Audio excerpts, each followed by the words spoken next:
Esteemed guests, ladies and gentlemen, good afternoon.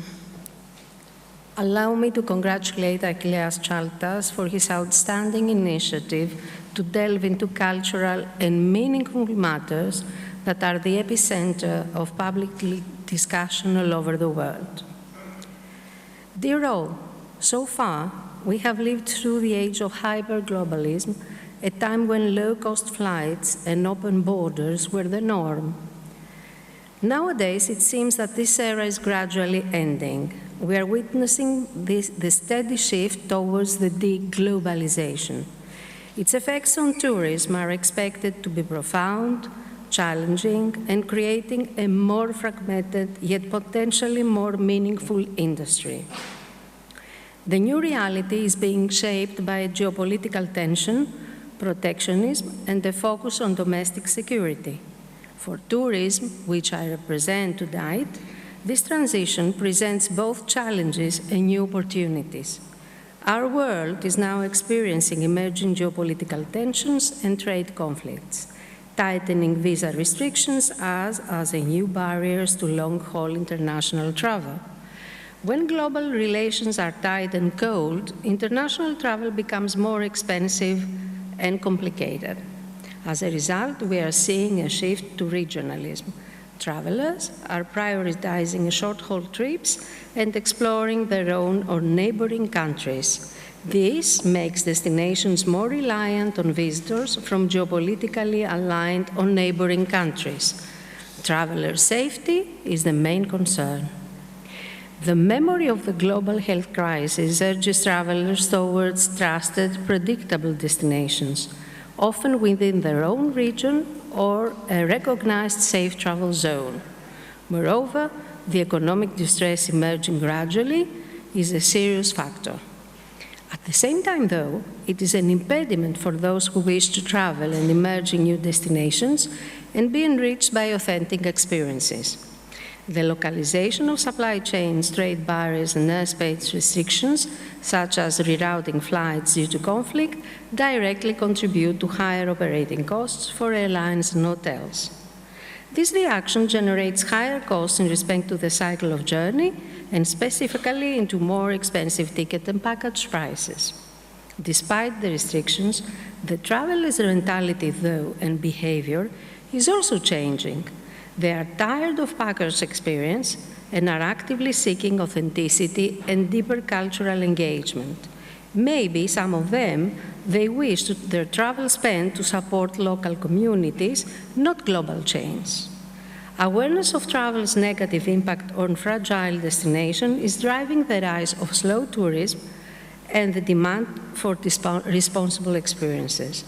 The fear of so-called over-tourism and the effects of climate change is now a key factor in destination choice. We should admit that this shift is not a setback. It is an evolution. The industry is responding with digital solutions and AI tools to streamline operations and create personalized, localized experiences, providing tourism resilience even in a less connected world. Dear all, the end of globalism means the end of easy travel, but it could be the dawn of a better travel. We must adapt to this new fragmented world by prioritizing regional partnerships, embedding sustainability, and celebrating the unique cultural identity of every single destination. If we can make travel meaningful and ethical, we can ensure the tourism industry not only survives this geopolitical shift, but also emerges stronger and more valuable to both the visitor and the host. But above all, we must talk to each other, enhance dialogue, resolve matters, exchange views, and never stop communicating between us. Thank you so much for your attention, and now let us welcome Stephen Dunbar-Johnson, President International of New York Times. Thank you very much.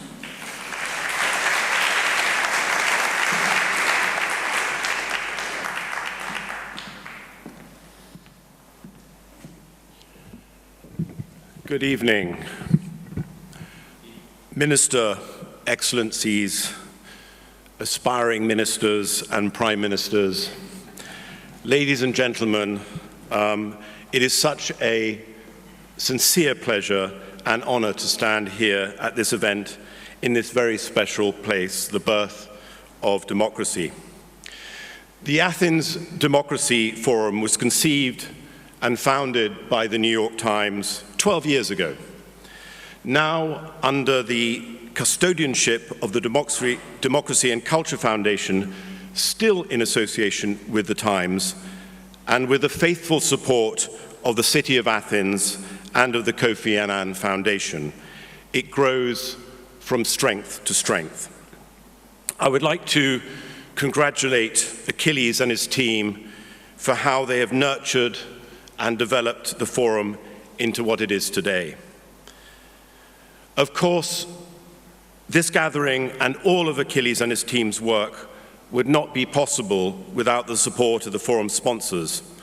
And on behalf of the Athens, the Democracy and Culture Foundation, I would like to thank the headline sponsor, the Lumina Foundation, Google and the Charles Kettering Foundation, and the goal sponsors, the Global Challenges Foundation and the Open Society Foundation and Microsoft, as well as all the others that have helped contribute to this event happening. The support of these sponsors has enabled this forum to extend far beyond this room, or the rooms in this building, into the special report in today's international edition of the New York Times. And there will be a follow-up report next week on October the 10th, distributed in more than 160 countries. So the theme of this year's gathering is New Visions for Hard Realities. Indeed, in the dozen years of the convening of the Athens Democracy Forum, the challenges and questions we confront seem to become more complex and fateful every year. The realities harder.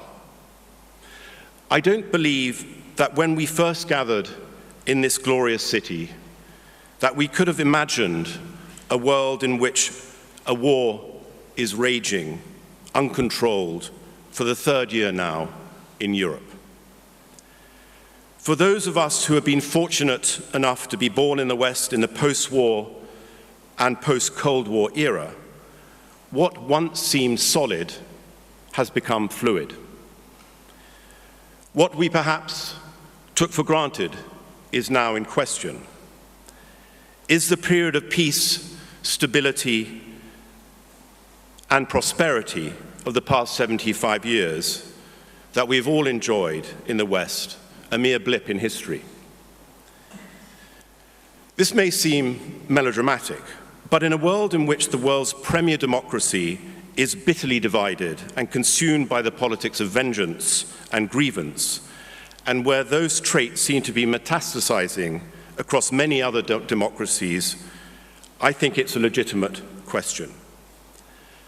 The basic presumptions upon which world order was restored 75 years ago, the participation of citizens, inviolable borders, the rules of law, human rights, the Bill of Rights, equality, accountability, transparency, multi-party systems, freedom of economy, free and fair elections, free courts, accepting election results are all under attack.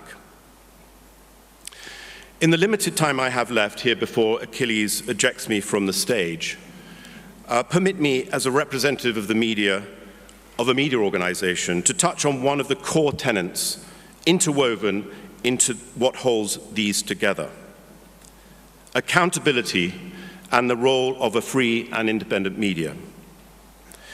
With the press weakened by economic crisis, the intermediation of tech platforms, and growing societal distrust, political leaders around the world have launched opportunistic and unprecedented attacks on the rights and legitimacy of the press. Those attacks have made the job of journalism even harder and more hazardous. Being a journalist striving to bear witness and report without fear and favor has been and is a hazardous endeavor in far too many parts of the world. The killing of journalists in Gaza, as Gideon Levy so powerfully highlighted last night, being a point in case. And there is no one that can bear testament to the hazards of bearing witness and holding power to account better than Maria Ressa, who I'm thrilled is here with us this evening. In recent years, my journalist colleagues at the Times have suffered injuries from landmines, car bombs, and helicopter crashes. They have been beaten by gangs, kidnapped by terrorists, and jailed by repressive governments. They have been tailed by government spies, had their communications constantly surveyed, and increasingly they are harassed and abused by torrents of threats and vitriol on social media. These attacks on the Times have been mirrored across a multitude of independent journalistic institutions striving to bear witness. Much of the attacks on journalists aim to ensure the press no longer commands the trust of the people it serves, a step that often presages a democracy losing its way. And frankly, they are achieving their objective, allowing powerful interests to craft alternative realities that are immunized against facts and truth. In liberal democracies today, we cannot take the protection of free speech and a free, independent media for granted. We perhaps need to do a better job of explaining why it's so important to protect the societies and freedoms we cherish. That the free press uncovers government corruption. It helps keep leaders honest, institutions trustworthy, and markets fair. The press helps ensure the medicines we rely on, the planes we fly on, and the banks we keep our money in are safe. It shows how forces like migration, growing inequality, and climate change threaten global stability, and explores and searches for solutions. Where you have a free press, you have the reliable flow of trustworthy information necessary for representative democracy. George Orwell, whose writings seem more pertinent than ever, said pithily, "Journalism is printing something that someone doesn't want printed. Everything else is public relations." Now, clearly, I am biased. After all, I represent a media organization. But as I stated earlier, it's a self-evident fact that democracy and a thriving press, free press, are codependent. Neither can survive without the other. And I can say with conviction that the New York Times will remain steadfast in its commitment to seek the truth without fear or favor. But I think it's incumbent on all of us that treasure our democracies and our freedoms, that we support plurality of voices and media organizations striving to provide independent public service journalism that seeks the truth, informs the public, and holds those in power to account in all of our countries and in all of our local communities. As Thomas Jefferson said 2.25 centuries ago, our citizens may be deceived for a while and have been deceived, but as long as the presses can be protected, we may trust them for light. That light has never been more important if we are to have a new vision for hard realities. Thank you.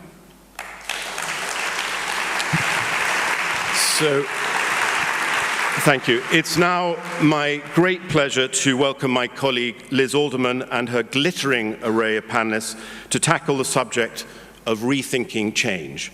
Liz, over to you. Thank you.